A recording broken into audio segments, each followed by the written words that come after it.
Shalom Bapak Ibu, hari yang luar biasa, puji Tuhan. Saya senang berada di tengah Anda.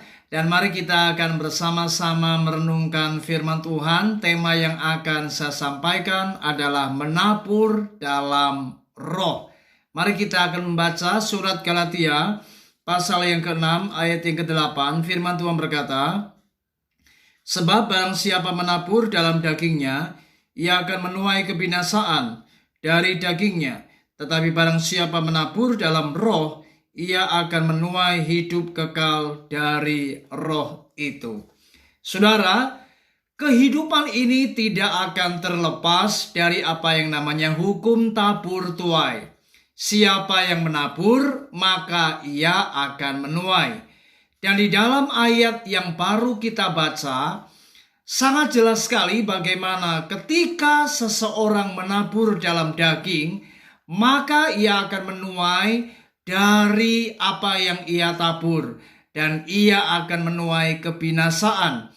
Tetapi barang siapa yang menabur dalam roh, maka ia akan menuai hidup yang kekal dari roh itu.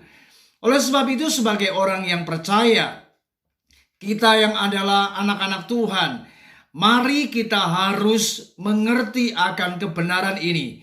Taburlah di dalam roh. Artinya menaburlah di dalam roh. Mari kita harus menabur apa yang namanya perkara-perkara yang baik, perkara-perkara yang sesuai dengan firman Tuhan, di mana yang tercatat di dalam kitab Galatia pasal yang ke-5 ayat yang ke-25. Itulah buah roh dan itulah karya Roh Kudus.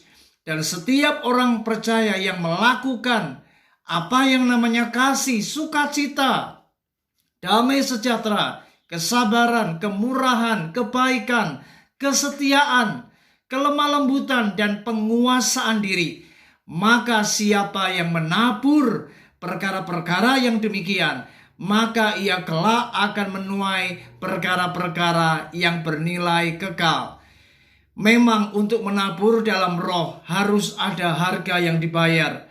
Kita harus berani untuk rela menerima risiko apapun. Tetapi inilah yang namanya bagian kita. Kita harus menabur dan jangan kita lelah di dalam melakukan perkara ini. Karena memang untuk membayar harga, ada kalanya kita harus mengalami tantangan, rintangan, bahkan kita akan mengalami risiko yang paling tidak menyenangkan. Tetapi siapa yang mau belajar untuk setia di dalam menabur, dan ia menabur di dalam kebaikan, menabur dalam perkara-perkara yang bernilai kekal, maka ia kelak akan menuai apa yang kekal dari apa yang ia tabur. Oleh sebab itu, saudara, kekristenan selalu mengajar kita untuk tidak pernah menyerah dan tidak pernah mengenal kata lelah di dalam menabur untuk perkara-perkara rohani. Mari menaburlah dalam roh, taburlah perkara-perkara yang kekal, menaburlah perkara-perkara yang baik. Saya percaya kelak kita akan menerima bagian yang dijanjikan Tuhan, dan kita akan menerima bagian yang bernilai kekal. Dan itulah orang-orang yang pantas menerima apa yang telah ia tabur. Ia menuai sesuatu yang luar biasa, dan Tuhan akan memberikan, menyatakannya pada saatnya nanti. Mereka akan menuai hidup yang kekal. Kiranya renungan ini memberikan kita semangat untuk tidak menyerah di dalam menjalani hidup ini. Ingat, menaburlah dalam roh. Tuhan Yesus memberkati. Shalom.